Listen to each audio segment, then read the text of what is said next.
Wszystkie osoby, które uczestniczą w sesji poprzez platformę Zoom, mają wyłączone kamery i wyciszone mikrofony. Tak pozostanie do końca naszego spotkania, ponieważ jesteśmy też transmitowani w otwartym kanale na YouTube. Program zakłada 3 główne punkty: prezentację na temat wyzwolenia obozu, spotkanie z byłą więźniarką KL Auschwitz, panią Zdzisławą Włodarczyk, oraz pokaz krótkiego filmu na temat wyzwolenia.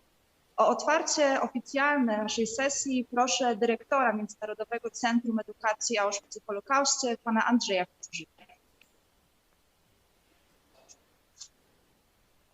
Dzień dobry. Pragnę serdecznie powitać wszystkich na naszym spotkaniu.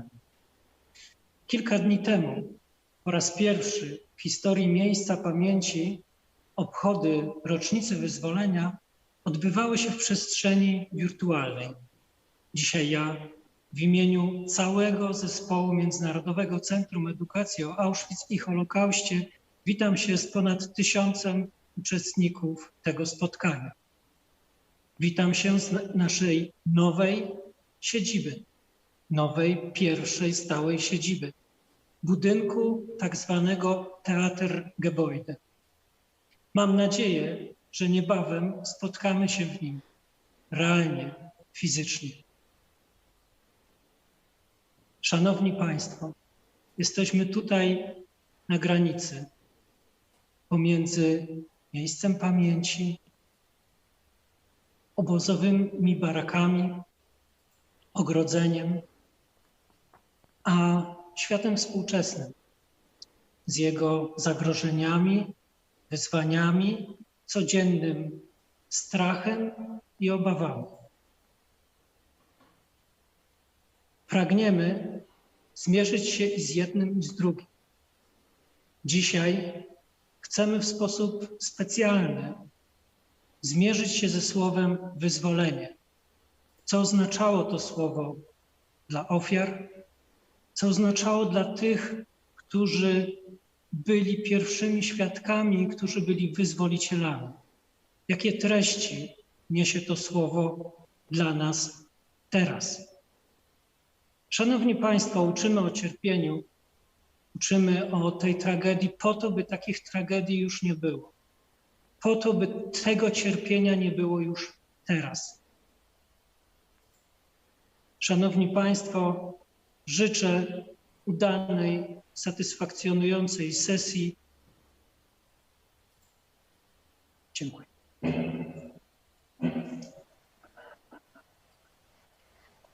Zapraszam teraz Państwa do wysłuchania prezentacji na temat wyzwolenia KL Auschwitz, którą przedstawi pan dr Jacek Lachendro, zastępca kierownika Centrum Badań Państwowego Muzeum Auschwitz-Birkenau.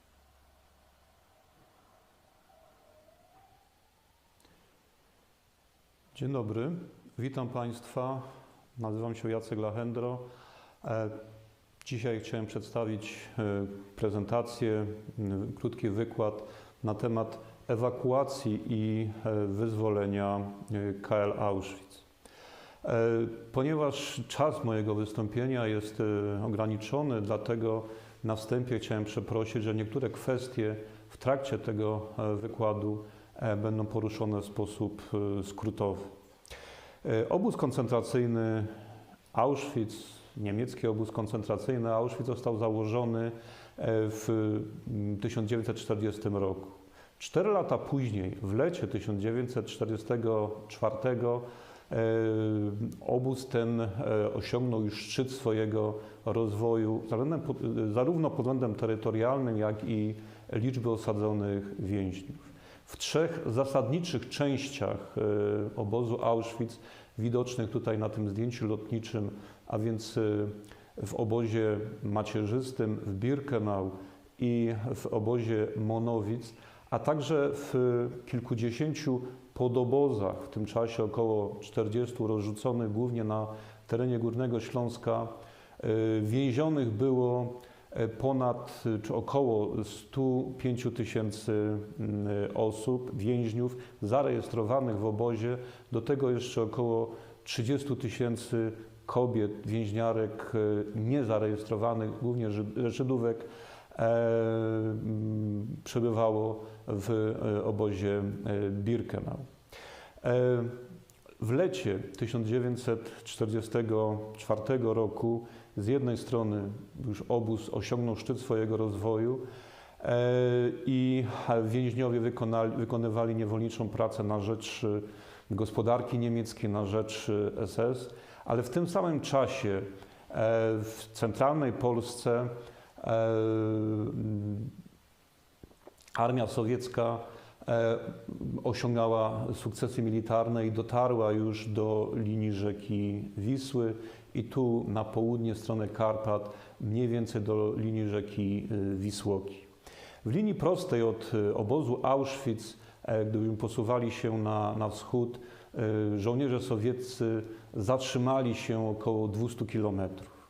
Władze SS w tym czasie właśnie podjęły decyzję o częściowej ewakuacji obozu. Decydowano, aby część więźniów przewieźć do innych obozów, innych miejsc pracy na terenie III Rzeszy, część z nich jednak pozostawić zarówno w obozie macierzystym Birkenau i Monowitz, jak i w tych podobozach, które Państwo tutaj widzą na planszy. I począwszy od późnego lata i do końca 1944 roku, właściwie do początku następnego roku, wywiezionych zostało z obozu około 65 000 więźniów. Jednocześnie w tym czasie władze obozu zdecydowały o zaprzestaniu jego rozbudowy, co więcej, zdecydowały o demontażu wielu obiektów. I tu na tym zdjęciu lotniczym z początku 1945 roku widać już, że praktycznie cały odcinek, niemal cały odcinek B3 w Birkenau został rozebrany. Pozostało 12 baraków tam spośród kilkudziesięciu, które istniały wcześniej. Rozpoczęto również demontaż baraków na odcinku B1A. Już jesienią rozpoczęto też zacieranie śladów zbrodni po wstrzymaniu akcji masowej zagłady Żydów i demontowano urządzenia, instalacje w komorach gazowych i krematoriach, przygotowując je do wysadzenia w powietrze. Jednocześnie na wielką skalę niszczono dokumenty mogące pokazać, jak wielki zasięg miała zagłada prowadzona na terenie obozu, szczególnie w Birkenau. W 1944 roku musimy właśnie pamiętać, że to jest również szczyt apogeum zagłady Żydów. Wówczas przywieziono tam około 600 000 Żydów, głównie z Węgier, ale również z Polski. Zdecydowana większość z nich została wymordowana. Ale też należy pamiętać, że w sierpniu i wrześniu przywieziono około 13 000 Polaków z objętej powstaniem Warszawy i część z nich spotkał w obozie również tragiczny los. W połowie, dokładnie 12 stycznia 1945 roku armia sowiecka po kilku miesiącach przegrupowania sił, uzupełniania sił rozpoczęła wielką operację zwaną Wiślańsko-Odrzańską. I tutaj właśnie z tej linii w centralnej Polsce, oczywiście w obecnych jej granicach, rozpoczęła wielką ofensywę, której przede wszystkim celem było dotarcie do rzeki Odry, Nysy Łużyckiej i tam zdobycie po drugiej stronie przyczółków, z których po pewnym czasie można było kontynuować ofensywę w celu zdobycia Berlina i ostatecznego pokonania III Rzeszy. W południowej Polsce działania operacyjne prowadziły armie wchodzące w skład pierwszego frontu ukraińskiego. Jednym z celów działania tych armii było opanowanie Górnego Śląska. I już w pierwszych dniach ofensywy Armia Czerwona osiągała sukcesy, czego przykładem jest zajęcie Krakowa w 7. dniu ofensywy 18-19 stycznia. I w tym właśnie czasie, kiedy żołnierze sowieccy podchodzili już na obrzeża Krakowa, władze SS zadecydowały o ostatecznej likwidacji, ewakuacji więźniów i likwidacji obozu Auschwitz. Około połowy stycznia przyspieszone zostały działania, których celem było zniszczenie praktycznie wszystkich dokumentów, jakie jeszcze były w biurach obozu. Tak jak tutaj widać na tym rysunku byłego więźnia Mariana Kościelniaka, więźniowie byli zmuszeni zatrudnieni w tych biurach do wynoszenia dokumentów przed bloki i palenia ich w takich ogniskach. Jednocześnie w tym czasie już rozpoczęto przygotowania do ewakuacji, do wyprowadzenia więźniów z obozu.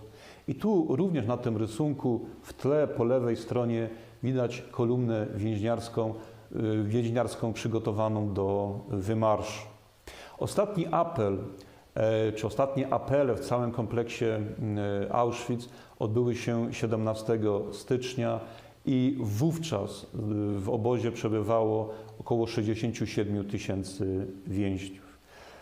Zdecydowana większość z nich została wyprowadzona z obozu. W jaki sposób odbywały się przygotowania, a później jaki był przebieg tych marszów? Otóż formowano kolumny liczące po kilkuset więźniów. Wcześniej wydawano im koce, w każdym razie części z nich wydawano koce, zresztą na tym rysunku widać, ci więźniowie są przepasani takimi zwiniętymi w rulony koce. Wydawano im przeważnie bochen chleba, jakiś dodatek w postaci konserwy czy kawałka kiełbasy i później wyprowadzano w odpowiednich odstępach z obozu i podobozów. Ta ewakuacja obozu macierzystego Monowic, jak i Birkenau trwała mniej więcej od nocy z 17 na 18 stycznia do nocy z 19 na 20 stycznia. Mówiąc o ewakuacji, musimy przede wszystkim pamiętać o warunkach, w jakich ona była przeprowadzana. Władze obozowe założyły, że więźniowie najpierw zostaną wyprowadzeni z obozu i zmuszeni do marszu pieszego do dwóch miejscowości, o których za chwilę jeszcze powiem, odległych o kilkadziesiąt kilometrów od Oświęcimia i dopiero stamtąd zostaną przewiezieni pociągami do innych obozów koncentracyjnych. Te marsze trwały mniej więcej na początku drugiej połowy stycznia w warunkach ostrej zimy. Z relacji wynika, że temperatura wówczas, jaka panowała, to było mniej więcej, w zależności oczywiście od pory dnia, od -10 do nawet -25 stopni. Można przypuszczać, że na otwartych przestrzeniach, gdzie zawiewał wiatr, odczuwalna temperatura przez więźniów była jeszcze niższa. Szli oni ubrani w odzież nieprzystosowaną do marszu w takich warunkach, dlatego też wielu z nich dość szybko traciło siły. Mieli oni iść w miarę jednolitym tempem, a jeśli spowalniali marsz, byli poganiani, tak jak tutaj widać na tym obrazie. Świadka przemarszu takich kolumn więźniarskich w okolicach Rybnika, obrazie namalowanym właśnie przez świadka tego przemarszu Zbigniewa Otwinowskiego. Byli poganiani, albo byli bici, albo krzyczano, SS-mani krzyczeli na nich, a ci, którzy już nie byli w stanie iść, przysiadali czy upadali i byli dobijani przez eskortujących SS-manów. Jakimi drogami szli więźniowie? Tutaj jest fragment niemieckiej mapy, właśnie z tamtego okresu i główna droga marszu prowadziła z Oświęcimia, z Auschwitz w kierunku miejscowości Brzeszcze, później miejscowości miasta Pszczyna i stamtąd w kierunku Pawłowic do Wodzisławia Śląskiego, po niemiecku Loslau, albo taką drogą uzupełniającą z Pszczyny do Żor i z Żor do właśnie Wodzisławii.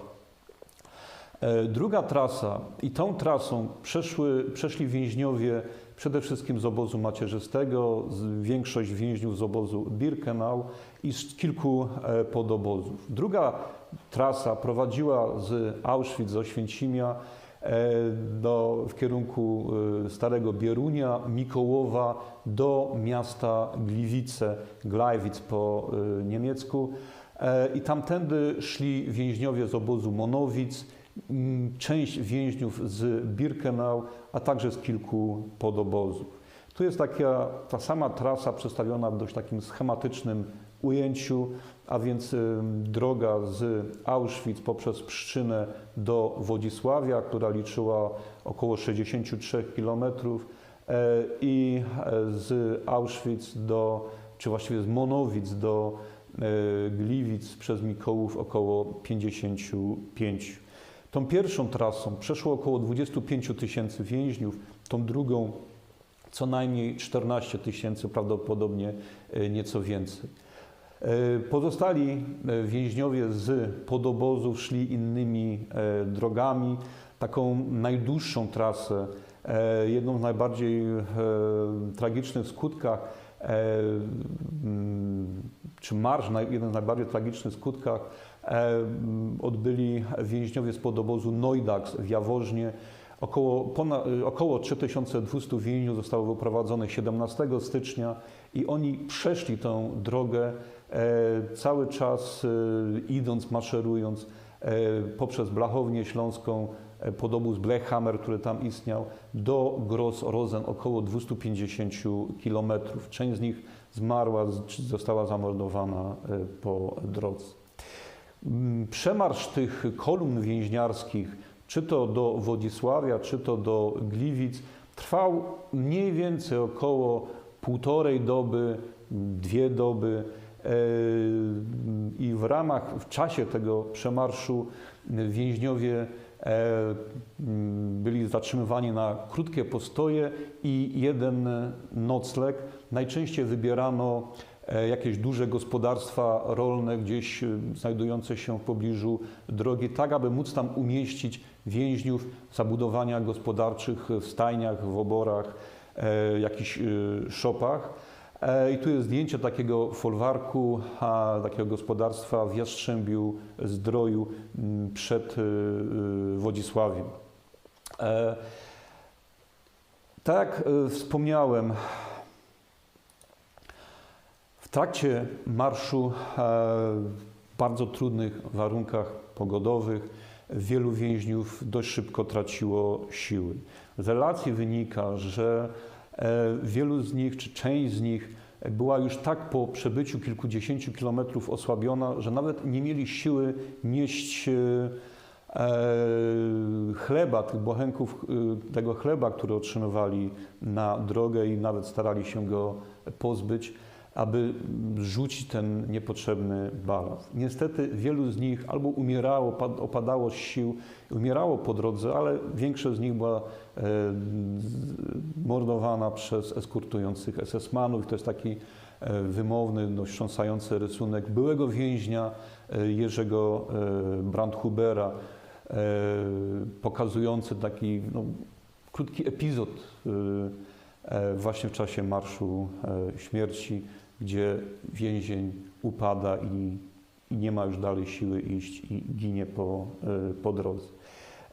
To jest zdjęcie, wprawdzie nie wykonane przy drodze przemarszu kolumn więźniarskich, tylko krótko po wyprowadzeniu więźniów z obozu Birkenau, ale możemy sobie wyobrazić, że po przejściu tych kolumn poprzez poszczególne miejscowości droga czy miejsca wzdłuż drogi były nieraz właśnie usłane zwłokami więźniów. Co działo się z ich ciałami? Władze niemieckie poszczególnych miejscowości, min, przez które przechodziły grupy więźniów, zobowiązywały miejscową ludność do zebrania tych ciał na wozy i później dokonania pochówków albo na najbliższym cmentarzu, a jeśli do tego cmentarza było daleko, to wykopania takich dużych mogił gdzieś w polu i tam pochowania ciał. Pierwsza na drodze do Wodzisławia, pierwsza mogiła została wykopana i tam odbył się pierwszy pochówek więźniów w miejscowości Brzeszcze na cmentarzu tam istniejącym. Tam pochowano kilkanaście ciał więźniów. To jest zdjęcie wykonane 10 lat później tej mogiły, tego grobu, wówczas jeszcze ziemnego. Obecnie ten grób już znacznie inaczej wygląda, jest piękny nagrobek tam wykonany. Tak jak wspomniałem, część ciał była chowana po prostu w polu i tu jest zdjęcie wykonane w miejscowości Ćwiklice, niedaleko Pszczyny, gdzie na odcinku drogi właśnie przebiegającej przez tę wieś miejscowa ludność zebrała 51 ciał i pochowała w takich mogiłach, czy takiej mogile, jak tutaj jest widoczna na zdjęciu. A jest to zdjęcie wykonane przez mieszkańca Pszczyny, fotografa, i jest jednym właśnie z takich źródeł pokazujących, dokumentujących te marsze, ten marsz, w jaki uczestniczyli więźniowie i dokumentujące zgony wielu spośród nich. W sumie wedle obliczeń, przede wszystkim mojego starszego kolegi, emerytowanego już historyka, pana Andrzeja Strzeleckiego, doktora Andrzeja Strzeleckiego, na trasie do Wodzisławia zginęło co najmniej 450 więźniów. Na trasie do Gliwic co najmniej 170. Na pozostałych trasach na Górnym Śląsku, Śląsku Opolskim to jest rząd wielkości około 3000. Łącznie podczas ewakuacji obozu zginęło co najmniej 9000 osób. Dlatego też tę ewakuację, te przemarsze kolumn więźniarskich nazywane są marszami śmierci. Ale w trakcie tej ewakuacji, w trakcie tych marszów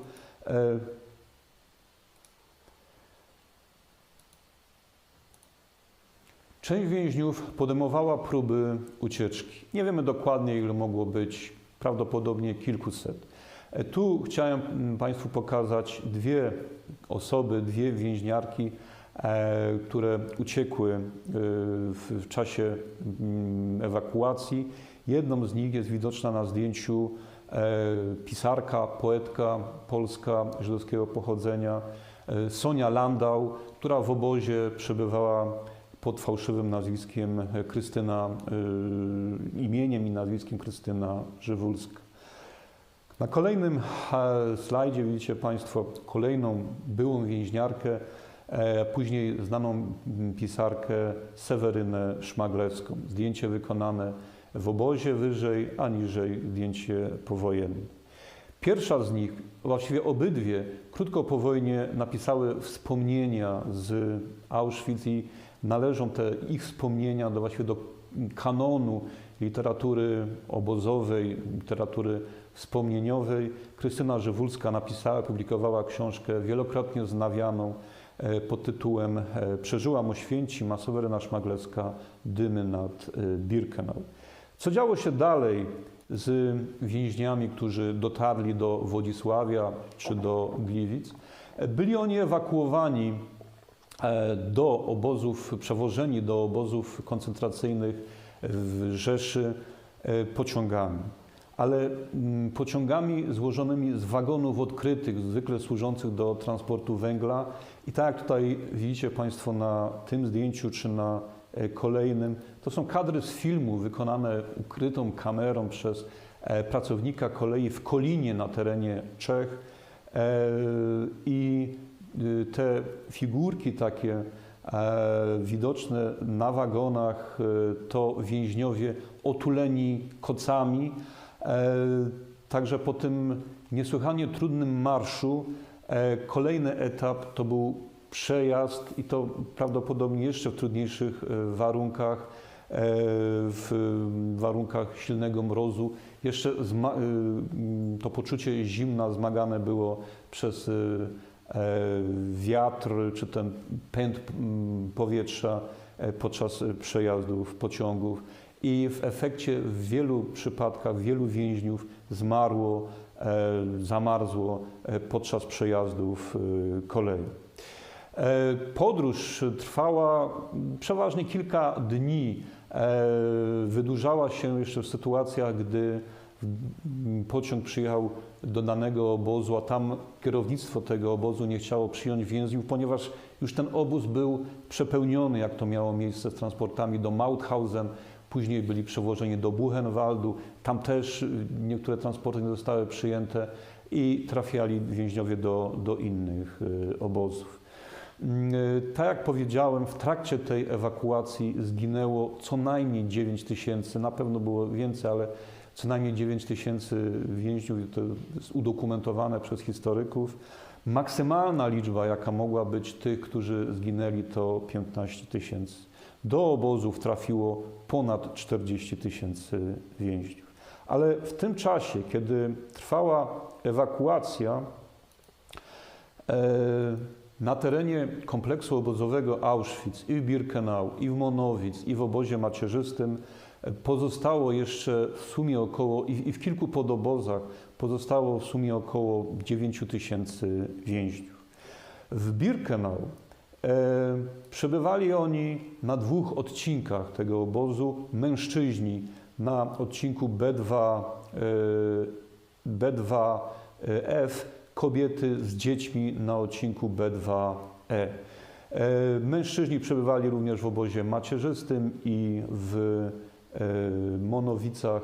Tutaj są zdjęcia wykonane krótko po wyzwoleniu obozu, czy to bloków 24, 23, 22 na lewo od bramy Arbeit-Marktfrei w obozie macierzystym, czy odcinka kilku baraków na odcinku B2F, gdzie przebywali mężczyźni, czy kilku bloków i baraków i kuchni na odcinku B2E, gdzie przebywały kobiety.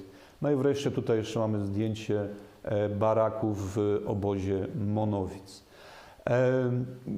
SS-mani opuścili właśnie te stałe posterunki SS-mańskie, zostały ściągnięte z obozu i SS-mani przestali pilnować więźniów gdzieś 20-21 stycznia. Później jedynie na terenie obozów tych 3 tutaj przede wszystkim wymienionych pojawiały się takie lotne patrole, czy to samochodami zajeżdżali, czy na motocyklach i nadzorowali tę sytuację, jaka tam panowała. Więźniowie, pomiędzy nimi była przekazywana plotka, że mają być wszyscy wymordowani. Do końca nie wiemy, czy taki rozkaz został wydany. Niemniej faktem jest, że w obozie Birkenau zostało wymordowanych około 300-400 Żydów i Żydówek. Dodatkowo jeszcze około 300 zamordowali SS-mani w kilku podobozach. Kto pozostał, jeśli chodzi tutaj, mam tu na myśli więźniów w obozach? Przede wszystkim ci, którzy byli chorzy, którzy byli niezdolni do marszu pieszego.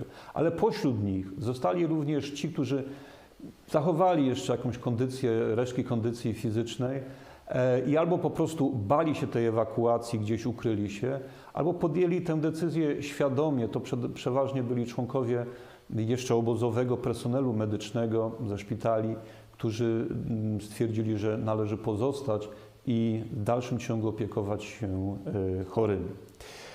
I część tych więźniów, tych jeszcze zachowujących siły, próbowała jakoś zorganizować to życie pozostałym więźniom w obozie, próbując zorganizować grupy osób, które no, chociażby paliły w piecach w poszczególnych blokach czy barakach, które przygotowywały jakiś skromny posiłek. Ale była też i spora grupa więźniów, którzy na własną rękę próbowali się ratować. Poprzecinane były druty ogrodzenia obozowego, tam już nie płynął prąd i przechodzili z jednej części obozu do drugiej, z magazynu do magazynu, z kuchni do kuchni, by szukać tam pożywienia czy jakiegoś ciepłego odzienia, którym mogliby się okryć.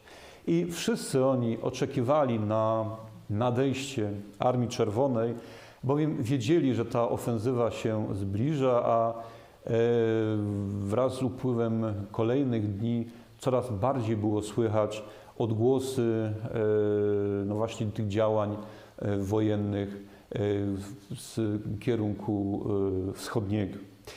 I tu jeszcze raz chciałem powrócić do mapy, którą wcześniej Państwu pokazywałem i wrócić do tych informacji dotyczących operacji wiślańsko-odrzańskiej prowadzonej od 12 stycznia przez Armię Czerwoną.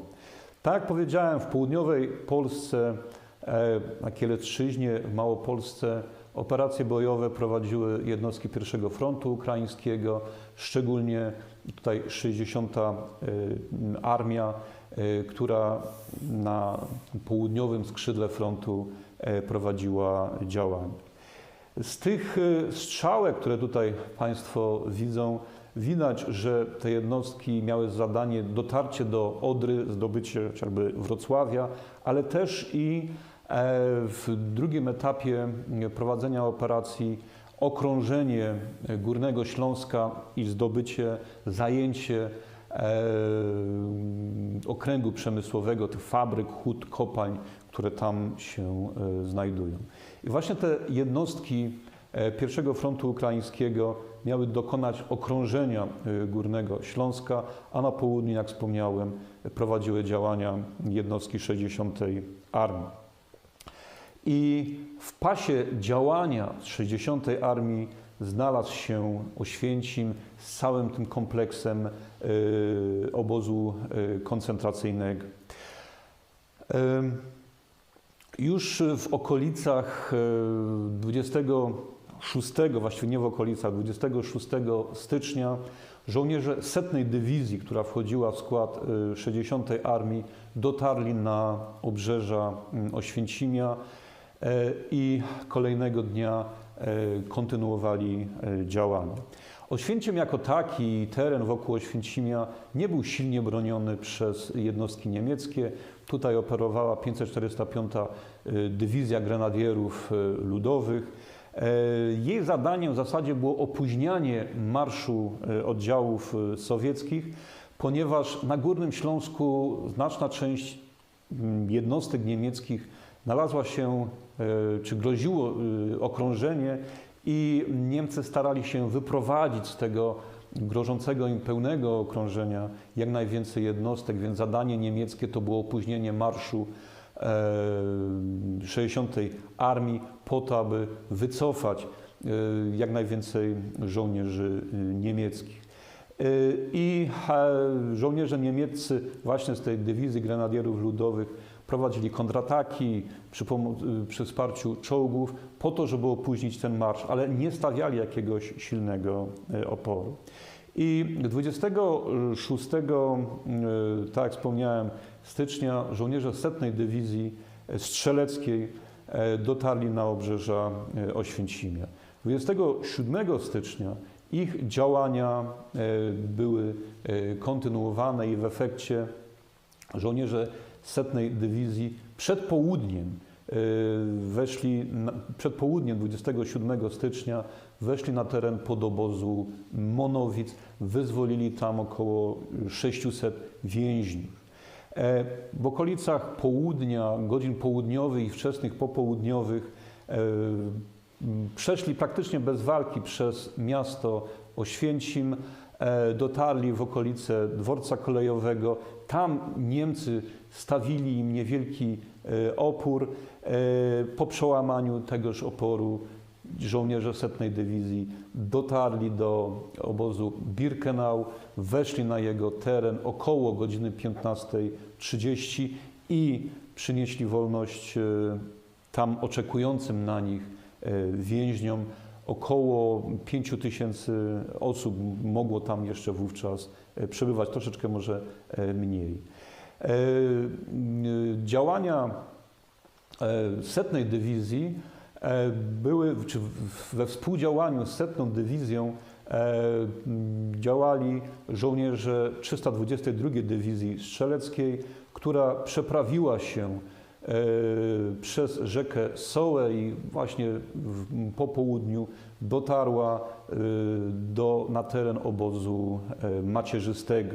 Przy czym myśląc o obozie macierzystym musimy pamiętać, że nie był to tylko ten teren, gdzie przebywali więźniowie, ta część, która obecnie wchodzi w skład Muzeum Auschwitz-Birkenau, ale to było całe duże zaplecze gospodarcze z magazynami, z warsztatami, z garażami i nawet zakładami przemysłowymi, ciągnącymi się mniej więcej z południa na północ na długości ponad 1 kilometra, a z zachodu na wschód kilkaset metrów. I właśnie na tym terenie żołnierze sowieccy jakby oczyszczali ten obszar i te działania zajęły im kilka godzin, także ostatecznie weszli na teren tej części, gdzie przebywali więźniowie po godzinie 15, a cały ten obszar obozu macierzystego z zapleczem gospodarczym zajęli gdzieś w okolicach godziny 17. I jak wyglądały te walki, jakie były wrażenia jednego z żołnierzy sowieckich, który wszedł na teren Birkenau, to chciałem tutaj Państwu już właściwie w ostatnich sekwencjach tego mojego wykładu przeczytać. Lejtnant Jurij Iliński tak wspominał. Z daleka zobaczyłem jakieś wieżyczki, gęsto stojące baraki. No a kiedy podeszliśmy bliżej, zobaczyłem druty. Niemcy nie bronili dostępu do obozu. Dymiły tam jakieś zgliszcza, gęsty czarny dym kotłował się nad barakami na skraju obozu. Przez poszarpane druty wdarliśmy się między baraki. Ciała zabitych, 100 wychudzonych ciał przy ścianie baraku. Śnieg już ich przysypał, a dalej gromada rozstrzelanych. Mężczyźni, kobiety, a dalej martwe dzieci. Trup siedzący pod ścianą, z w tył odrzuconą głową, śnieg w otwartych ustach. Dzieci za drutami. To było dla mnie największe przeżycie. Cały tłum dzieci, wychudzone, obdarte, chore, głodne. Oddawaliśmy im wszystko, co tylko było w żołnierskich plecakach. Z kolei jego kolega Michał Zinczenko z 322 Dywizji tak opisywał swoje wrażenie. 27 stycznia podeszliśmy pod obóz. Dzień był mroźny i słoneczny. Za podwójnym ogrodzeniem z drutu kolczastego stali skazańcy w pasiastych ubraniach, umęczeni, wycieńczeni, podtrzymujący się nawzajem, aby nie upaść. W ich oczach były łzy radości. Gdy weszliśmy na teren obozu, zobaczyliśmy przerażający widok. W blokach na pryczach leżeli chorzy, wycieńczeni do ostatnich granic. Nie mieliśmy czasu, aby dokładnie rozejrzeć się we wszystkim, ponieważ walki z faszystami toczyły się całą noc, aż do świtu. I właśnie ci żołnierze, którzy jako pierwsi weszli na teren obozu macierzystego czy Birkenau, mieli za zadanie kontynuować swoje działania, bo tego dnia mieli zdobyć inne miejsca odległe od jednej i drugiej części obozu o kilka kilometrów. Oni tylko podzielili się z nimi racjami żywnościowymi i poszli dalej. Dopiero żołnierze drugoliniowi zaczęli udzielać pomocy. Nie mamy zdjęć, nikt nie robił zdjęć w momencie wyzwolenia obozu, ale są rysunki jednego z żołnierzy Armii Czerwonej żydowskiego pochodzenia, Zinowieja Tołkaczewa, który kilka dni po oswobodzeniu przybył na teren obozu, brał kartki papieru i w oparciu o opowieści wyzwolonych więźniów rysował. I tu jest jeden z takich rysunków, jak mogło wyglądać spotkanie żołnierza sowieckiego z dziećmi. Tu jest drugi podobny rysunek. Łącznie w obozie macierzystym w Birkenau i Monowic zostało wyzwolonych około 7000 więźniów. Jeszcze w kilku podobozach kilkuset, około 500. Wśród nich było, wedle ustaleń mojej koleżanki, emerytowanej już Heleny Kubicy, 700 dzieci i młodocianych więźniów, takich do 18 roku życia. Tu są dwa zdjęcia tych dzieci, to jest kolejne zrobione na terenie Birkenau. Krótko, kilka dni po wyzwoleniu na teren obozu przybyli przedstawiciele służb medycznych Armii Czerwonej, później ochotnicy Polskiego Czerwonego Krzyża i dla nich zorganizowali szpitale, w których leczonych było objętych opieką medyczną w tych pierwszych tygodniach po wyzwoleniu około 4,5 do 4800 więźniów.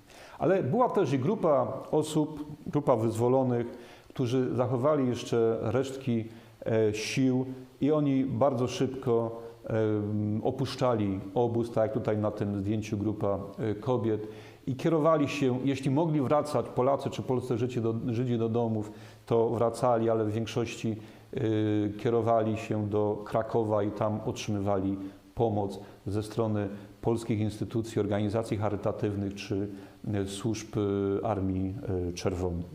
I na koniec chciałem przeczytać fragment relacji, wspomnienia ocalonej, wyzwolonej więźniarki Terezji Freundowej-Jirowej, która opisuje ten moment wyzwolenia i odczucia, jakie temu jej towarzyszyły. Wiele tych relacji byłych więźniów czasami jest taka trochę patetyczna, może czasami przesadzona, ale ta na mnie przynajmniej robi tak duże wrażenie. 9 dni wegetowałyśmy bez nadziei i wydawało nam się, że Sowieci o nas zapomnieli. Dopiero 27 stycznia pojawiły się pierwsze jaskółki. Od długiego czasu z utęsknieniem wyczekiwani żołnierze sowieccy. To była radość. Nie da się tego opisać. Po tym wszystkim w końcu czuliśmy się wolnymi ludźmi. Tak, ludźmi.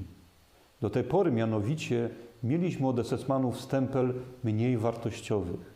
Mieliśmy mniej wartości niż bydło. Dziękuję Państwu bardzo za uwagę.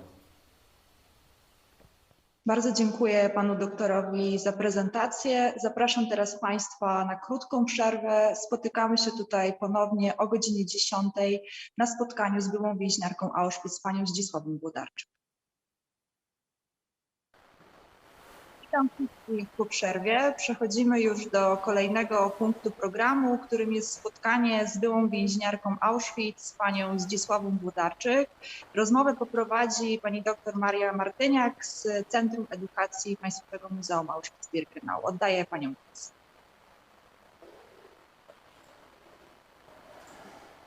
Dzień dobry Państwu. Spotykamy się dzisiaj z wyjątkowym gościem, panią Zdzisławą Włodarczyk z domu Bogdaszewską, która mając 11 lat razem z rodzicami i młodszym bratem trafiła do obozu Auschwitz.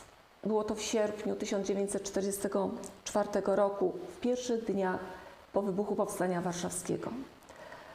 Tutaj została zarejestrowana i otrzymała numer obozowy 85 282.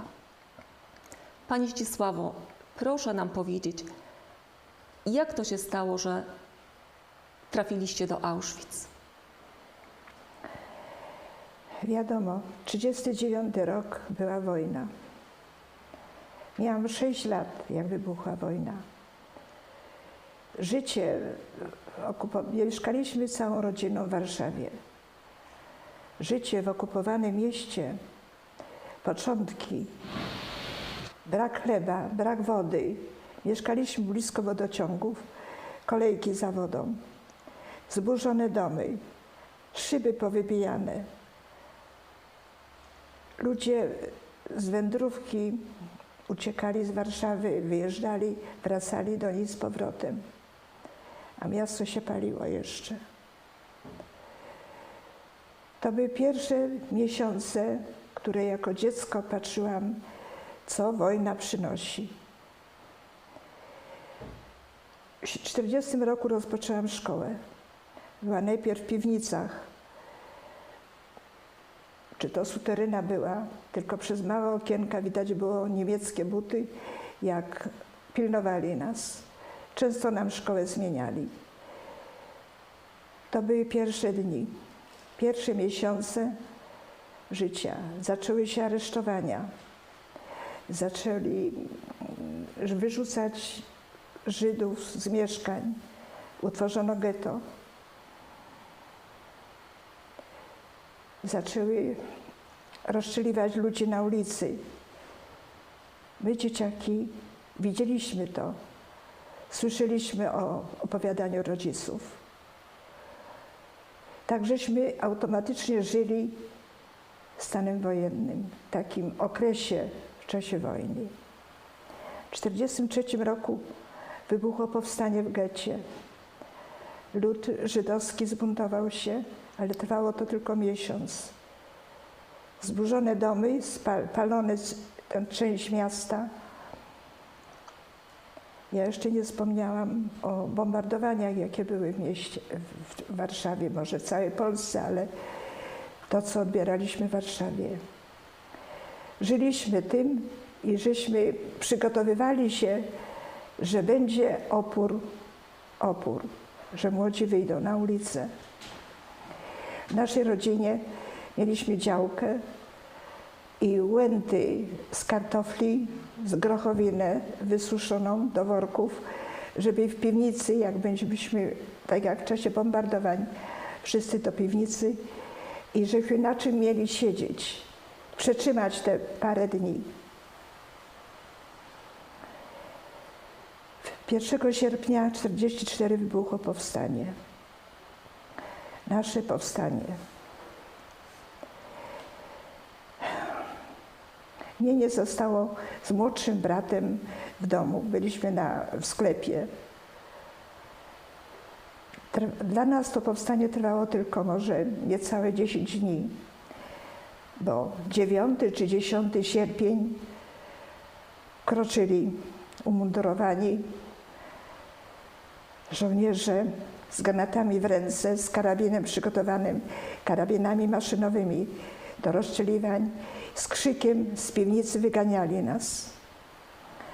Co kto zdążył wziąć, to dla niego było te rzeczy z miejsca. Kto nie mógł chodzić, na miejscu zabijany był w bramie. Wyprowadzono nas na ulicę. Mieszkałam w dzielnicy Ochota. Pierwsza dzielnica, która upadła w powstaniu warszawskim, była Wola. Tam byli mieszkańcy, ludzie wyprowadzeni z domu, rozstrzeliwani na miejscu, na ulicy. Egzekucje były. Myśmy się też tego spodziewali, obawiali. Prowadzono nas plac Narutowicza na Zieleniak. Tam przetrzymaliśmy noc. Rano wcześnie wyprowadzono nas na dworzec zachodni i takim pociągiem zwykłym, osobowym zawieźli do Pruszkowa. Chcieliśmy się odświeżyć. Wiem, że daleko pompa była. To trwało chyba parę godzin w sumie. Krzyk, że mamy do wagonów, że jest podstawiony pociąg. Ktoś krzyknął, dokąd pojedziemy? Padła odpowiedź, na podkrakowską wieś. Upychali nas do tych wagonów, ludzi starszych, młodszych, dzieci małe, całe rodziny, czy czasem rodziny się gubiły. Jechaliśmy tym pociągiem parę dni, no może mnie się tak wydawało, że parę dni, może 2-3 dni to były. Wiem, żeśmy przyjeżdżali przez Częstochowę, bo wieża klasztorów widoczna była. Zresztą tato powiedział, że to jest Częstochowa. W godzinach późno popołudniowych przyjeżdżamy w jakieś miasto. Gdzie jesteśmy, nie wiedzieliśmy. Ale w pewnym momencie tato na głos Auschwitz. Chwycił się za głowę, uderzał nią o ścianę wagonu i mówił, Boże, gdzie nas przywieźli, gdzie nas przywieźli. Przejechaliśmy bramę. Krzyk. szczekanie psów. Wyganiano nas z tych wagonów i od razu rozdzielano mężczyzn i większych chłopców osobno, kobiety i dzieci osobno. Baraki. Jeszcze będąc w wagonie zauważyłam, nago mężczyźni skaczą żabką i jakiś funkcyjny rzuca im najpierw beret, żakiet, później dopiero spodnie. Przez cały czas skakali. To pierwszy mój widok po przejechaniu wagonu przez bramy i stanęliśmy po prawej stronie rampy. Ten pociąg stanął. Po rozdzieleniu nas nie mogliśmy się żegnać z nikim, tylko każdy pilnował, żeby gdzieś w pobliżu był swój rodzinny. Był brat ze mną młodszy, mama i tata oczywiście już oddzielony. Poprowadzono nas, już to było prawie ciemno, wzdłuż tych drutów. Ludzi nie było widać, nikogo. Długo żeśmy szli, prowadzono nas do baraku, który tylko był wysypany chlorkiem, tym białym proszkiem chlorkiem. Nic więcej w nim nie było. Tam koczowaliśmy. Szybko brat usnął. Ja siedziałam przy mamie, no też drzemałam, ale mama musiała wstać, oczekiwała, czy przyjdą mężczyźni. Znalazła tatę i rano jak się obudziłam, powiedziała, że tato jest pod barakiem, że mężczyźni pod barakiem. I tak cały dzień żeśmy razem siedzieli. Każdy szukał znajomego czy rodzinę. Ludzie palili pieniądze, papiery, zakopywali coś do ziemi, przekazywali sobie różne wiadomości, jak się znajomi spotkali. Co teraz będzie? Wieczór, zabrali mężczyzn spod baraku. Ja nie mogłam z tatą, tak jakbym czuła, że go to jest ostatni raz widzę. Nie mogłam odejść, wracałam, a mama z nim pozostała. Rano nie było mężczyzn, tylko takie pudełka od papierosów, jakieś osobiste rzeczy, taki stosik leżał na ziemi, prędko go został sprzątnięty. Oczywiście nie dostaliśmy żadnego posiłku, ani wody. Matka, to nie moja matka, tylko kobieta mająca dziecko na ręce w poduszce, krzyczała do jednego z tych żołnierzy niemieckich, żeby udzielili pomocy, że dziecko chore. Przyłożył pistolet do czoła i zabił ją i odszedł. To dziecko czy żyło jeszcze, czy ono zmarło wcześniej, tego nie wiem. Ja przybiegłam do mamy. Czekaliśmy, co będzie z nami. Zbliżał się wieczór. Również nas zabrano do tego budynku murowanego. To była taka łaźnia. Oczywiście dorośli podawali dane, bo zawsze my staliśmy w pobliżu mamy. Spisywano nas, trzeba się było rozebrać, wszystko oddać, nawet spinki do włosów. Jakoś drobiazg się miało w ręce, to wszystko nam zabierali. I nago żeśmy stali z tyłem do mamy, bo wstydziłam się tej nagości. Zresztą jak koleżanki opowiadały, to również nie pamiętamy więcej, tylko tak do wysokości piersi. Strzyżenie golenie było, dosłowne. Dziewczyna z daleka krwawiła. Ja myślałam, że ją ktoś uderzył. Ukucła, rozpuściła takie warkocze, miała, rozpuściła włosy Tak się nimi okryła. Ale podszedł do niej gestapowiec z pieczutrą w ręce, za brodę kazał jej podnieść się i tak upokorzona stała przed nim. Po ostrzyżeniu zapędzono nas do takiej sali. Wiem, że padało pytanie, czy będzie gaz, czy woda. Woda. Puścili najpierw zimną, potem ciepłą. Oczywiście mydła nie było, ręczników nie było żadnych. To wszystko chwilę trwało. Wypędzili nas takich mokrych do holu. I kobiety już osobno, my dzieci osobno. To te matki, to była taka jednakowa ściana nagich ludzi, ruchoma ściana. Nikogo nie można było rozpoznać, bez włosów, bez ubrania. Jakieś funkcyjne, rzucały kolorowe sukienki tylko kobietom. Czy bieliznę tego nie widziałam, tylko te kolorowe sukienki, jak na te kobiety spadały, potem wymieniały między sobą, bo wysoka miała krótką sukienkę, inna miała za długą czy za szeroką.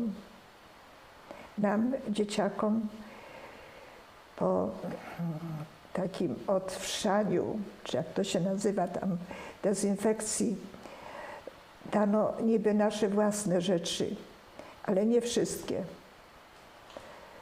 Tylko można było mieć jedną bluzkę, jedną jakąś koszulkę, spódniczkę czy sukienkę, kto miał, kto w czym przyjechał. No i buty, które żeśmy znaleźli, kto miał swoje, rozpoznał je. To zależy, bo to dzieci rzucały się na te rzeczy. Znowuż nas ustawiono w szeregu. Okazało się, że czekaliśmy, jakieś stoliki były podstawione. Te stoliki, jakieś klocki, tam były jakieś naczynie. Nie wiedzieliśmy, co będzie. Odwołano nas z tego szeregu, bo pojedynczo żeśmy stali.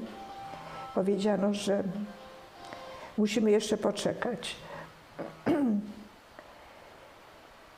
Nic nie dostaliśmy przez cały czas, żadnego posiłku czy żadnego napoju.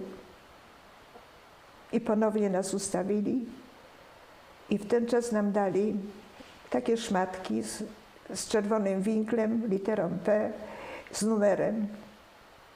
Mój numer był 85 282. Mama miała numer o 21, końcówkę, a brat 192 720 ileś, no nie pamiętam w tej chwili nawet. Także brat, mimo że miał 7 lat, miał tylko taki numer, taki duży numer. I wtedy nam dali porcję chleba. Takiego kilogramowego bochenka to dzieci dostawały 1/8, dorośli 1/4. Ale staliśmy przez cały czas osobno, dorośli osobno i my dzieci. Kostka margaryny, to nie wiem, to było pierwszy raz, czy tam też była marmolada, czy nie, bo później już na obozie, w późniejszym czasie, czasem była marmolada, czasem 2 plasterki wędliny do tej kostki margaryny. I kubek herbaty jakiejś ziołowej. I poprowadzono nas w głąb obozu, w głąb takiej ulicy obozowej, właściwie wszystko przekrocone drutem kolczastym, do murowanych bloków. To było w pobliżu bramy wjazdowej. To był blok, na razie był pusty. Posadzka ceglana była, takie klatki to właściwie były koje, byśmy nazywali, z tym, że funkcyjna też więźniarka jakaś starsza żebyśmy się nie kładli chowali do tej najniższej klatki, tylko wyższej, środkowej i ostatniej górnej, bo na dole będzie nam zimno. Był taki siennik. Tam tylko już sieczka była, nie siano czy słoma. Trochę resztki, jeden koc, a do tej klatki wchodziło 4, 5, zależy jak dzieci mniejsze to 6. I od brata zostałam już oddzielona, bo część, taka sztuby to się nazywały, chłopcy byli osobno. To była pierwsza noc w baraku, bez matek, bez najbliższej osoby. Ten koc dla wszystkich nie starczał. Wystraszeni, zmęczeni. Pierwsze noce na terenie bloku były bardzo przykre. Dzieci płakały, wołały mamo. I co najgorsze, małe pomieszczenie było jako ubikacja. Tam stały kible. Inne pomieszczenie było takie koryta do mycia. Rano trzeba się było tam w tej zimnej wodzie umyć, ale najgorzej z potrzebą osobistą. To przecież jak nas tam w tym baraku było bardzo dużo, to szybko te kible były zapełnione. Starsze dziewczęta musiały wynosić. Taki specjalny, była latryna, taki budynek. Tam czasem prowadzono nas do tej latryny, ale dzieci, tam był taki olbrzymi dół, deski z otworami. To dzieciaki małe, mniejsze, wpadały do środka. Nikt ich nie wyciągał, zostały tak. Dzieci umierały w tym bloku. Noce cichły, już nie płakały. Powiedziały, że nikt do nich nie przyjdzie. A matki nie mogły do nich przychodzić. Nie wiem, czy to było tylko raz na tydzień, czy 2 razy, to zależy. Czasem ta mama się pokazała, a tak to byliśmy zdani sami na siebie. Posadzkę musieliśmy często myć, bo jak deszcz padał, to było, bo strasznie było to. A były apele i rano, i wieczorem. Na wieczornym apelu dostawaliśmy tę porcję chleba, a w południe porcja takiej chochla, takiej zupy, wodzianki. Pojedyncze łodygi były, tylko jarmuża. Kartofel to było, kawałek kartofla to było szczęście, jak się znalazło. To był nasz posiłek. A naczynia różne były. Nie było takich misek specjalnych, nie było talerzy. Dali nam takie też składane łyżki wojskowe. To takie skarby już były właściwie. Trzeba było pilnować, bo jak nie miało, no to ręką i bezpośrednio z garnuszka czystego wypijało się zupę.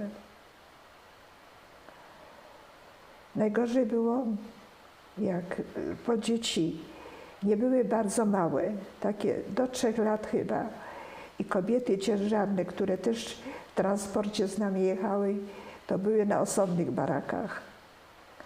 Oczywiście nie wolno z baraku było wyjść, żeby iść do drugiego bloku, żeby pobiec do mamy, czy do kogoś znajomego. Byliśmy w tym baraku i jeszcze dodatkowo nas ogrodzili drutem, żebyśmy się nie rozchodzili właśnie. Także taki placyk, to był taki placyk apelowy między blokami i tam te apele się odbywały. Te apele to tak długo trzeba było stać, jak się wszystkie dzieci nie znajdą.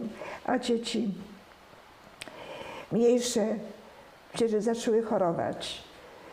Chowały się w tych kojach albo na jakimś kąciku. To trzeba było szukać je, żeby ilość dzieci żywych i martwych w międzyczasie w ciągu dnia dzieci umierały. To musiały leżeć pod blokiem, żeby ilość zmarłych i żywych pasowała. Dopiero był apel odbierany. Drugą taką funkcyjną, bo tak, to była blokowa funkcyjna, była Schreiberka, która meldowała po niemiecku, jak przychodzili odbierać apel. I blok był podzielony na takie sztuby. W naszej sztubie były 2 siostry zakonne, ubrane w takie sukienki, ale takie jakby harcerskie, takie szare. No i one z nami wieczorem starały się modlić, czy takim półgłosem śpiewać, nie tak głośno. To był taki pobyt w samym baraku. W jednym z wywiadów pani wspomina o Wigilii, o Bożym Narodzeniu. Jak wyglądały święta w Auschwitz? To już byliśmy na innej części terenu obozu, bo późną jesienią, po likwidacji baraków cygańskich, tych drewnianych, ludność cygańską do krematorium zaprowadzono i tam nas potem przeprowadzono z tych baraków murowanych, ale z baraku te okienka widać było rampę kolejową. Widzieliśmy, jak przywożą ludność przyszłych więźniów. Jak kazali im pozostawić rzeczy na rampie kolejowej, to wiadomo było, że idą od razu do gazu. Czuliśmy ten gaz, raczej ten dym i niebo zaróżowione. A jak z bagażami szli, no to z tego wniosek, że idą na teren obozu, będą jako więźniowie. To widzieliśmy, ale wszystkie transporty, które przyjeżdżały, to zawsze nad wieczorem. Rano już tych bagaży nie było, bo z miejsca były sprzątane, także śladu nie było. I poprowadzono nas właśnie po likwidacji rodzin cygańskich, poprowadzono nas do tych baraków. To były drewniane baraki. Wzdłuż tego baraku był piec ustawiony, na którym nie wolno było siadać, a przecież już było bardzo zimno. To były prycze już drewniane, piętrowe. Trzy pięterka były. Ja na dolnej części spałam i wtedy jeszcze już brat ze mną był, bo on wiecznie płakał. Jak chciało mu się do ubikacji, to przychodził nawet w nocy, budził mnie, szarpał, żeby z nim iść do tego. Tam nas było więcej, ale transporty przywozili właśnie, nasz transport był pierwszym transportem z powstania. Bo 12 sierpnia już byliśmy zarejestrowani jako więźniowie. I wszystkich tych, co przywozili jeszcze z powstania, bo przecież powstanie trwało 63 dni, to przywozili następnych, to te baraki zapełniały się, przybywało, że dzieci umierały. Transporty wywożone były do innych obozów. To nas i utworzyli drugi barak. Tam w tym drugim baraku była blokową naszą pani Maria, która nie wiem jakim cudem, po znajomości więźniarka, chyba długoletnia już w obozie, postarała się o kostkę cukru, pudełko cukru było i każdemu dziecku po apelu dała po kostce cukru. To był jedyny raz, jedyna taka odświętne dla nas to było. I ona wieczorem po apelu już, jak żeśmy się szykowali do spania, to chodziła wzdłuż baraku, wzdłuż tych naszych pryczy i mówiły: dzieci, niech wam przyśni się dom rodzinny, że jest szkoła, że wrócicie do domu, będziecie chodzić do szkoły, będziecie się bawić. Nie była długo. Szybko ją zabrali. Tylko po apelu, to był ostatni apel, pożegnała się. Dzieci, ja już do was nie wrócę. Powiedziała to. Odprowadzili ją. Prawdopodobnie poszła na blok 11. Nie spotkaliśmy się więcej i nie słyszałam, co z nią się stało. Pani Zdzisławo, 18 stycznia rozpoczęła się ewakuacja więźniów do innych obozów na terenie Niemiec. I pani mama wyszła w tym marszu. Pani została. Jak to się stało?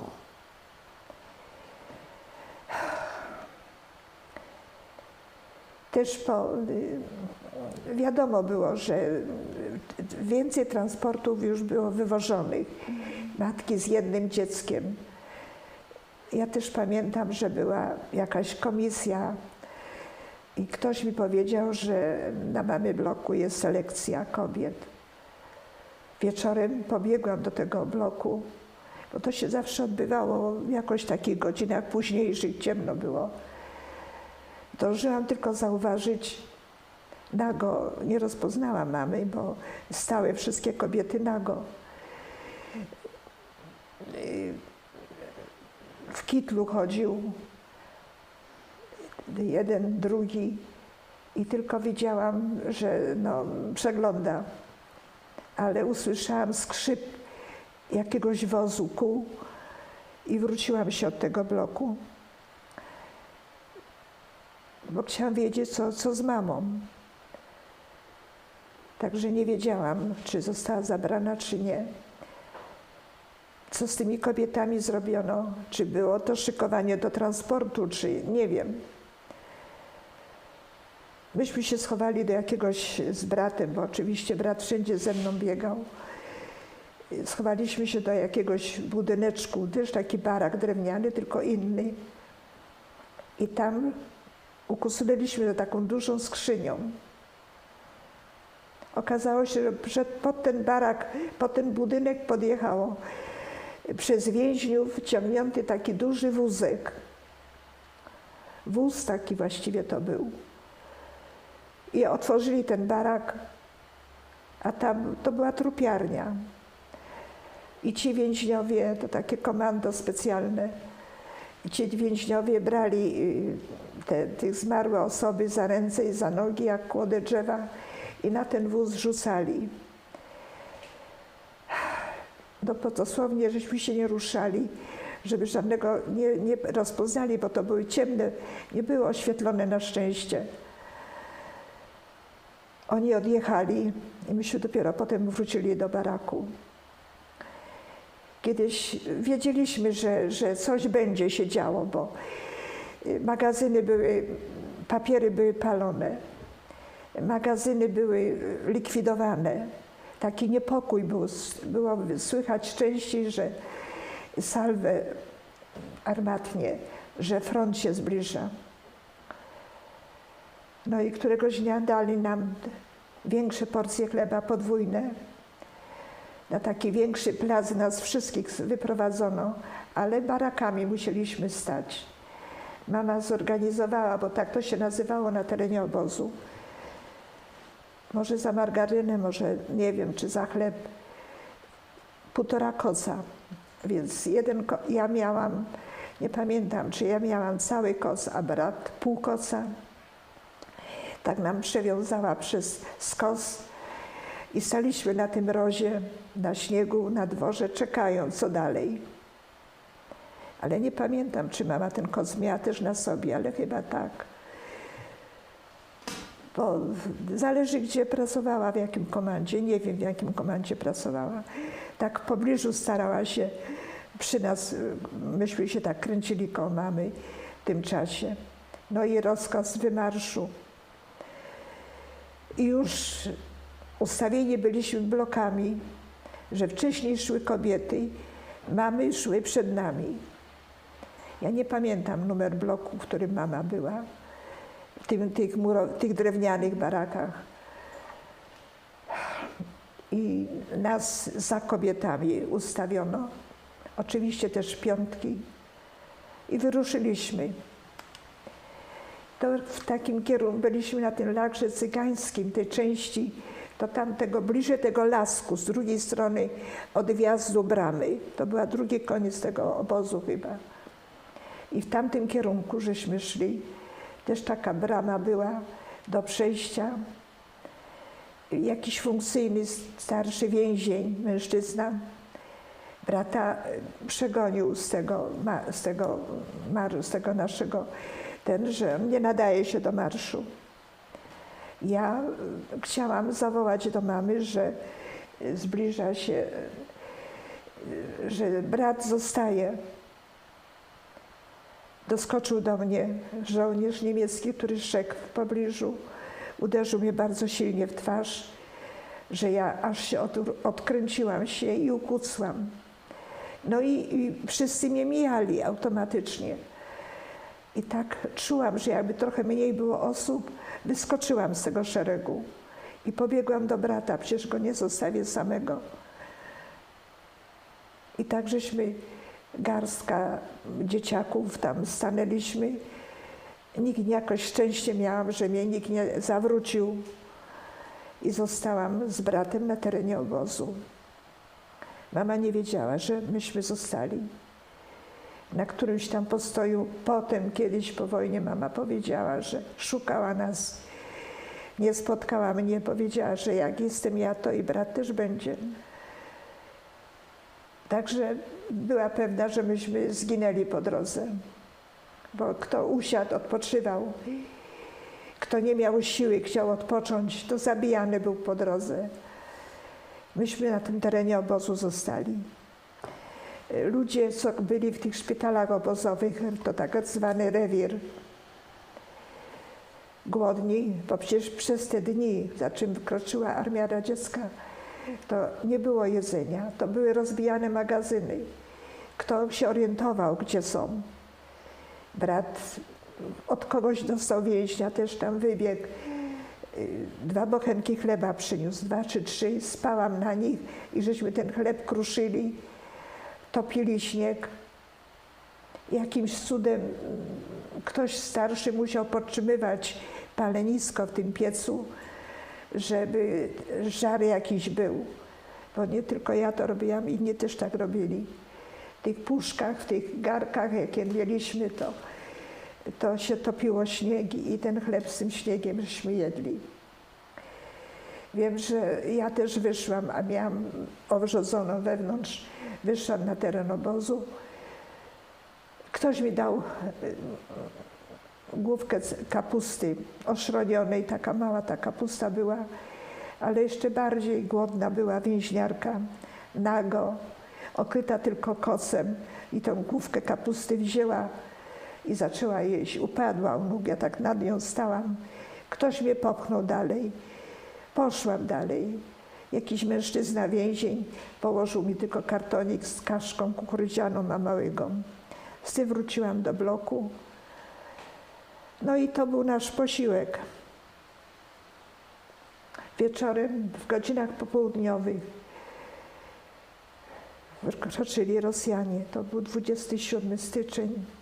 Potem daty się dowiedziałam, bo to wtedy się tylko dni liczyły. Wkroczyli Rosjanie, ale została z nami taka więźniarka, Białorusinka, Janeczka. I ona się opiekowała, mówi, dzieci, zresztą był jakiś żołnierz, chyba nawet niemiecki może, żeby teraz jest front, żeby nie wychodzić, bo jak na froncie to kula może też trafić. I nad wieczorem widać było w białych tych kombinezonach, jak Rosjanie wchodzili więźniami i rzucali się im na szyję. A oni z tymi karabinami szli prosto do baraków. Wieczorem ta Janeczka otworzyła drzwi, weszli do naszego bloku. Rebiata, nie wiem, czy oni po rosyjsku powiedzieli, ale tak wyraźnie. Dzieci, co wy tu robicie? Taki oficer. No i wtedy nas pierwszy posiłek dali, przynieśli ci żołnierze nam. Leżeliśmy na tych, paliliśmy te łóżka drewniane, te prycze, deski, żeśmy zrywali, żeby tam ciepło było w tym piecu chociaż. I rano się dowiedziałam, że jakaś grupa więźniów wychodzi. Też tam starsze dziewczęta szły. I ja też z bratem postanowiłam jak najszybciej uciekać, bo mówili, że Czerwony Krzyż będzie, że będą nas badać. Nie czekałam na to, tylko jak najszybciej na wolność uciekać stąd. Nie wiedziałam, gdzie jesteśmy, ko jakiej miejscowości, nie miałam pojęcia. Za tą grupą tych, taka nas 20 chyba osób coś była. Szliśmy tym terenem. Po drodze leżeli ci zabici więźniowie w tym śniegu, jeszcze nieposprzątanie, no bo to front. Żołnierze, do drogiśmy doszli. Pamiętam te wysokie drzewa wśród tych ciemnych budynków, co stoją wzdłuż toru kolejowego. Nie wiem, czy to było centrum miasta, tego nie wiem. Potem żeśmy skręcili boczną taką drogę. Szłam za tymi ludźmi. Szliśmy, niektóre te stołki obozowe przewrócone jako sanki ciągnięte, ale myśmy na to siły nie mieli. Wieczorem jakaś gospodyni wzięła nas na nocleg. Nie wiem, czy wszyscy w jednym domu. Ja ten koc jeden zostawiłam, bo brat nie miał siły nieść. Ja też nie miałam za dużo siły. Ona mi dała pół bochenka chleba, takiego okrągłego. Zresztą dała nam ciepłe do popicia, nie pamiętam, czy to była kawa. Na podłodze żeśmy leżeli na słomie, ale na wolności byliśmy, to było ważne. Po drodze podwiozła nas furmanka na następny dzień. Potem wojsko polskie jechało w samochodzie. Taki ciężarowy samochód. Ten samochód był palone drzewo było. Wiem, że klocki takie drzewa były i taki komin i tam podpalali. I to był taki gaz drzewny. Przywieźli nas do Krakowa. Potem się okazało, że to Kraków, bo nie orientowałam się w mieście, nie znałam. Czerwony Krzyż tam nas przyjął. Czyste też piętrowe łóżka były, ale białe, pościel była. Ale nawet nie pamiętam łaźni do mycia. Nie pamiętam, tylko tą pościel pamiętam. To były pierwsze dni na wolności. Pani Zdzisławo, a kiedy Pani spotkała się z mamą? To był jeszcze styczeń. Dopiero myśmy pod koniec lutego czy początkach marcu Czerwony Krzyż pytali się dzieci o adresy, gdzie ten, i zawieźli nas pociągiem do Warszawy z Krakowa.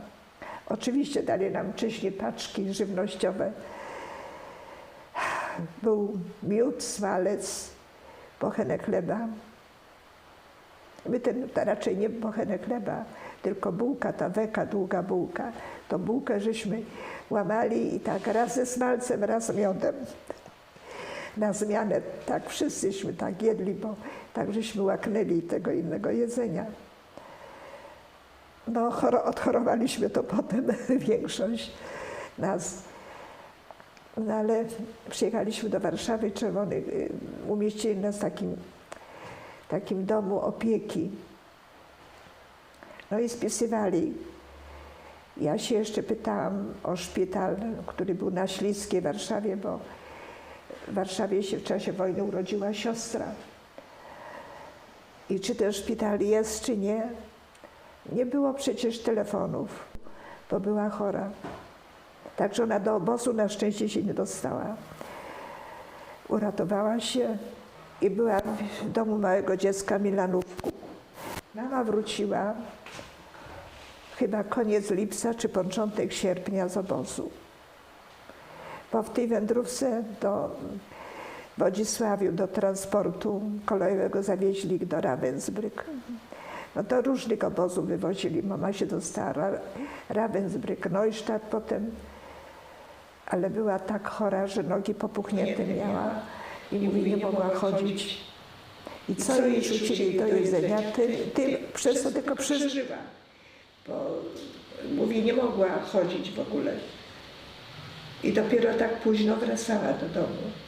No i akurat nie ona tego dnia, taki dla mnie był przykry ten dzień, zapukała do drzwi, a mnie znajome pukanie.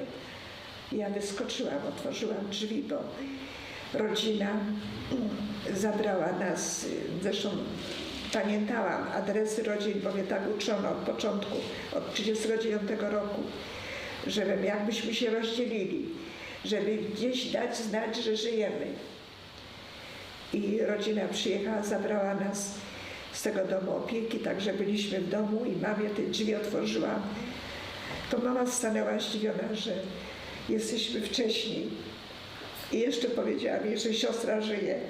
No więc mama ledwo żyła, była bardzo chora, już położyła się tylko i wiem, że bardzo długo leżała. Ojciec pani nie przeżył wojny. Później mama przez Czerwony Krzyż szukała.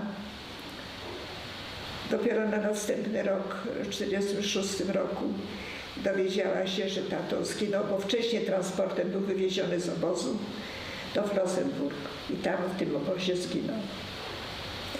Pani Zdzisławo, bardzo serdecznie pani dziękuję za poświęcony nam czas, siły. To dla nas prawdziwy zaszczyt, że przyjęła pani zaproszenie na dzisiejsze spotkanie. Ja mam nadzieję, Ja że... również dziękuję bardzo za wysłuchanie, ale nie znacie, co to braku kromki chleba, mróz, brak matki, co wojna robi z człowiekiem. Nie życzę tego nikomu. Ale pamiętajcie o tych, co tam zginęli. Bardzo dziękuję za spotkanie. Mam nadzieję, że dla Państwa, którzy nas słuchali, była to wyjątkowa lekcja historii i będziecie Państwo utrwalać to, co nie może ulec zapomnieniu. Dziękuję. Pokazującego obóz Auschwitz tuż po jego wyzwoleniu. Armii Radzieckiej towarzyszyli często operatorzy filmowi, którzy właśnie w Auschwitz po jego wyzwoleniu nakręcili kilka scen. Są one dzisiaj unikatowym źródłem, takim wizualnym źródłem wiedzy na temat tego, jak obóz wyglądał tuż po jego wyzwoleniu i co działo się na jego terenie w pierwszych tygodniach po wyzwoleniu. Zapraszam Państwa na oglądnięcie tego filmu.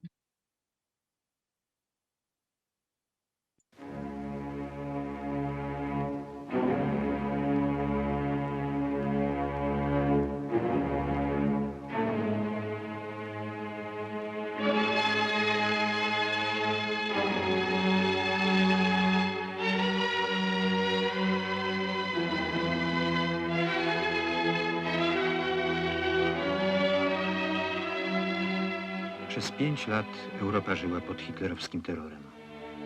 Jednym z jego głównych narzędzi były obozy. Największy z nich utworzony został w Oświęcimiu pod nazwą Konzentrationslager Auschwitz.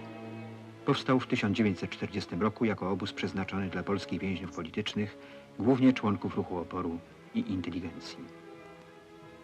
Od następnego roku hitlerowcy zaczęli tu kierować więźniów z innych krajów Europy, w tym radzieckich jeńców wojennych. Równocześnie ze wzrostem liczby więźniów obóz rozbudowywano. Stał się on ogromnym kombinatem śmierci. Składał się z 3 części. Z obozów w Oświęcimiu, Brzezińce i Monowicach. Ten ostatni został utworzony przy niemieckich zakładach chemicznych IG Farben Industrie, korzystających z niewolniczej pracy więźniów.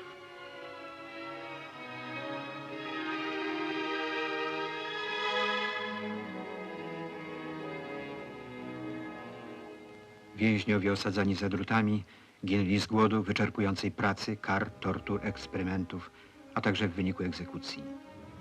W 1942 roku obóz stał się największym ośrodkiem zagłady Żydów, którzy ginęli tylko dlatego, że byli Żydami.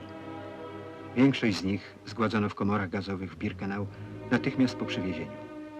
Pozostawiono przy życiu jedynie tych, którzy nadawali się do ciężkiej pracy. Od 1943 roku Auschwitz stał się również miejscem wyniszczania Cyganów. Nad bramą obozu umieszczono cyniczne hasło: praca czyni wolnym. Drogi do owej wolności strzegły rzędy drutów kolczastych, przez które przepływał prąd elektryczny.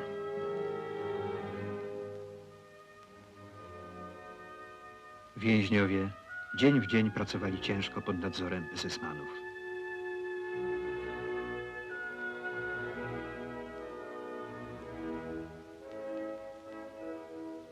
Przez ponad 4 lata za drutami obozu ludzie żyli pozbawieni wszystkiego, torturowani i zabijani. Te więźniarki przeżyły. To ich pierwszy dzień wolności.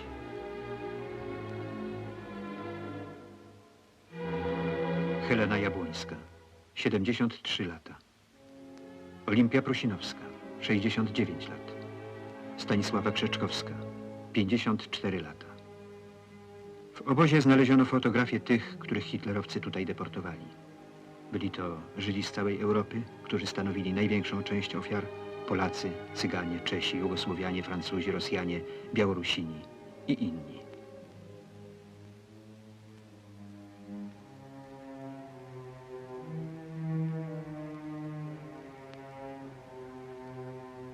Tych więźniów uratowała Armia Czerwona. Długo nie mogli uwierzyć w swoje ocalenie. Nie mogli zrozumieć, że wolność jest możliwa. Niektórzy byli w stanie krańcowego wycieńczenia. Ten sędziwy mężczyzna miał zaledwie 42 lata.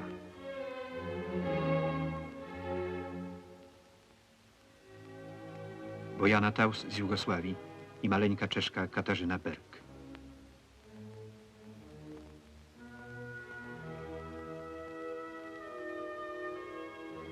Tym, którzy nie mogli poruszać się o własnych siłach, pomagali lekarze.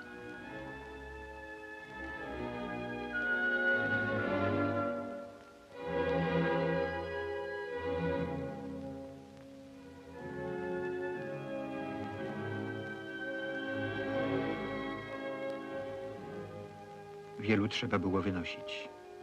Ogółem oswobodzono około 7 000 więźniów.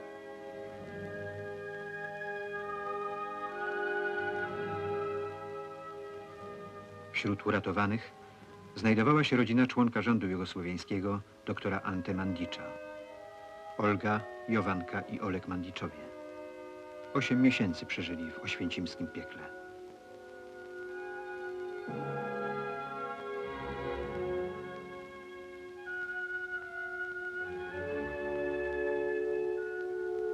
Więźniowie przede wszystkim potrzebowali pomocy lekarskiej. Kierowano ich do szpitali.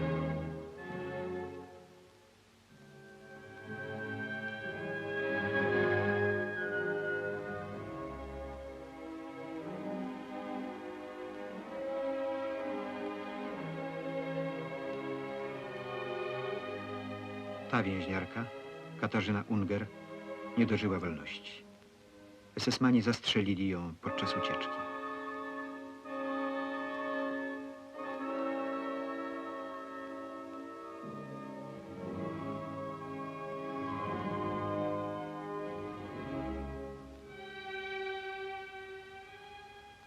Wśród uratowanych znajdowało się ponad 500 nieletnich, w tym więcej niż 300, którzy nie przekroczyli 14 lat oraz ponad 40 urodzonych w obozie niemowląt.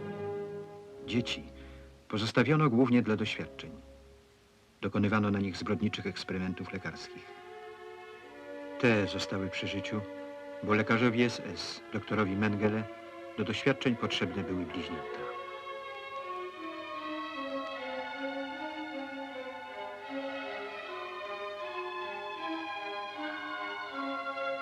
Dzieci były tylko numerami. Dopiero teraz przypominały sobie swoje imiona. Powracały do życia.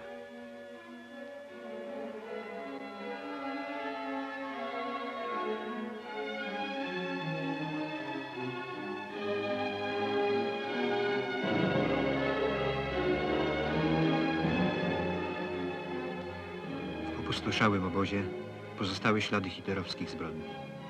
Specjalna komisja natychmiast przystąpiła do ich zabezpieczania.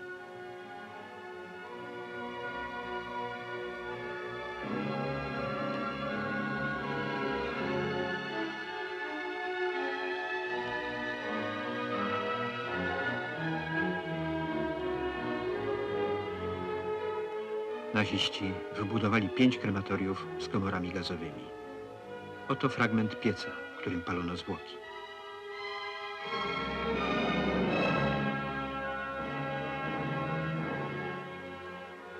Ludzi uśmiercano cyklonem B w komorach gazowych.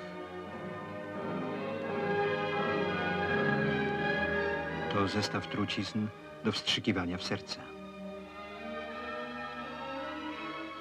Specjalny blok tortur i śmierci. Na jego dziedzińcu wykonywano egzekucje. Mężczyźni w więziennych pasiakach to wybitni uczeni europejscy, którzy byli więźniami oświęcimskiego obozu.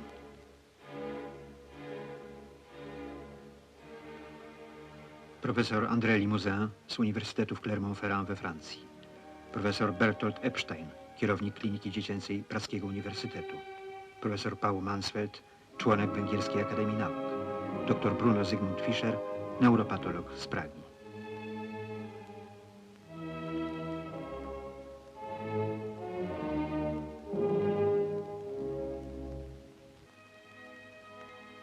W hitlerowskiej fabryce śmierci nic się nie mogło zmarnować. Stosy okularów.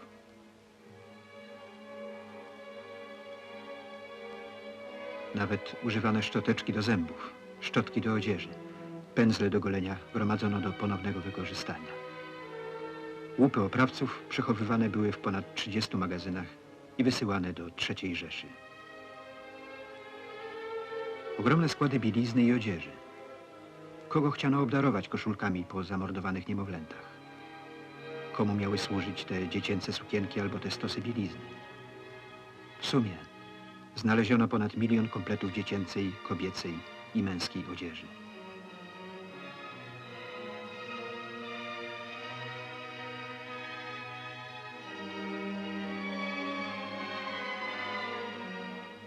Obuwia znaleziono ponad 43 000 par.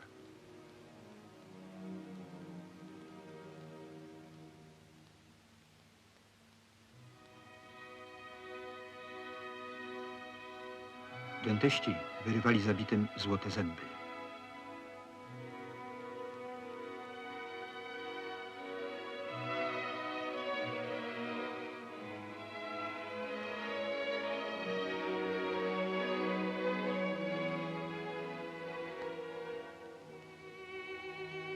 Stosy kobiecych włosów. Część z nich zapakowano już do worków. 28 kg, 22 kg. Pozostało 7000 kg włosów. Był to surowiec dla niemieckiego przemysłu tekstylnego.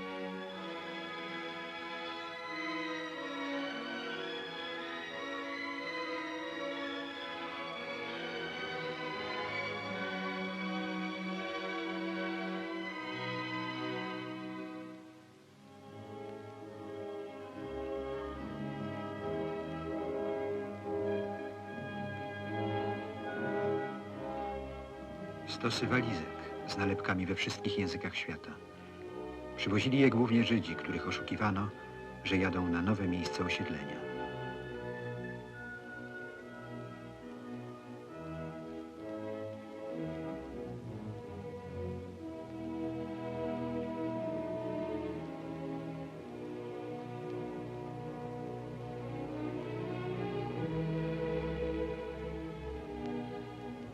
Z każdego skrawka oświęcimskiej ziemi wyzierają straszliwe dowody oskarżenia. Odkryto kolejny grób.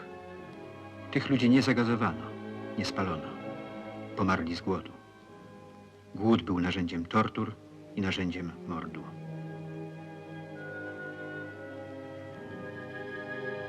Natychmiast po oswobodzeniu rozpoczęła się walka lekarzy radzieckich i polskich o życie ocalonych więźniów. Simon Appel z Rumunii nie mógł już chodzić o własnych siłach.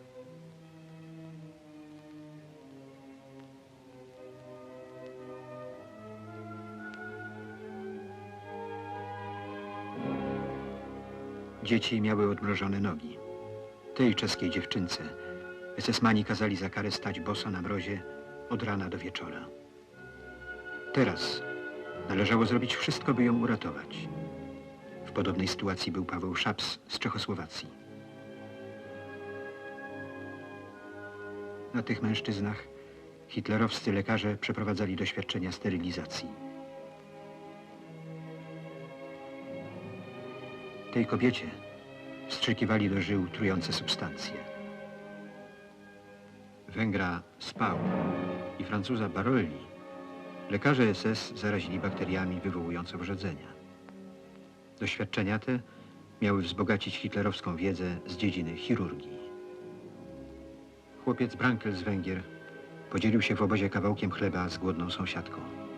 Za to SS-man postrzelił go w głowę.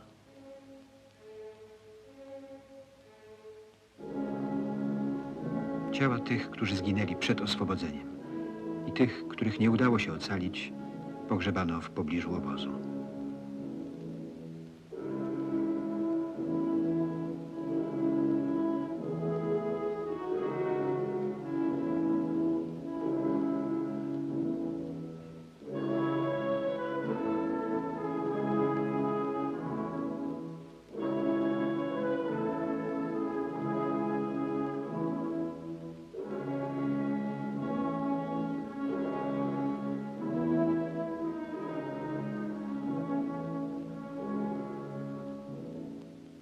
Czy można naprawić krzywdę tym i pozostałym ofiarom oświęcimskiej kaźni? Czy winnych tych zbrodni dosięgła ręka sprawiedliwości?